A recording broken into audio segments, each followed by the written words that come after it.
चला तर मित्रांनो, अजून एक ब्लॉग. बरं तर आजच्याला परत आपण एकदा शेतातच अडकलेलो. तर पहिल्यांदा मोटर बंद केली आणि वर जाऊन बघितलं किती पाणी भिजले. तर सगळं भिजून झालतं. तर भिजवण्यासाठी आपल्या तिकडे खुरापणी पण चालू होती. तर तिकडे बाया बघा कशा खुरापत्यात. तर खुरापणी का चालू आहे कारण इकडे बघा की गवतात शेत आहे का शेतात गवत आहे ते बघून सांगा मला जरा समजलं तर लय दिवस झालं दुर्लक्ष झालं. तर जरा कडीपत्त्याच्या झाडाला पाणी घालून घरी निघालो. तर घरी जाता जाता बघितलं की आपली राणी उन्हात तळतळती. तर ऊन बघा कसलं निबार रे. तर तिथनं आपण डायरेक्ट गेलो कस्तुरीला. का कारण उरूस जवळ आलेला आहे.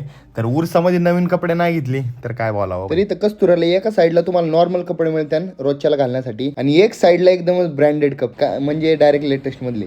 तर ब्रँडेड मध्ये तर आपण काय गेलो नव्हतो, नॉर्मलच कपडे घेऊन आलो आपण. तर हे बघा ब्रँडेड कलेक्शन फुल ब्रँडेड मिळणार इथं तुम्हाला. तर तिथनं परत आलो गावात. तर गावात आल्यावर काय बघितलं, सगळे पाळणे बिळणे लागले होते. तर तिथंच पाळण्यापेक्षा आपल्या मित्राच्या दुकानात जाऊन बसलो. तर तिथं आला समीर भाया.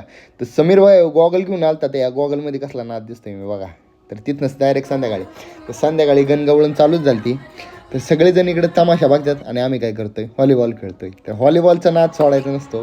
तर संध्याकाळचे जवळजवळ 11 वाजलेच होते.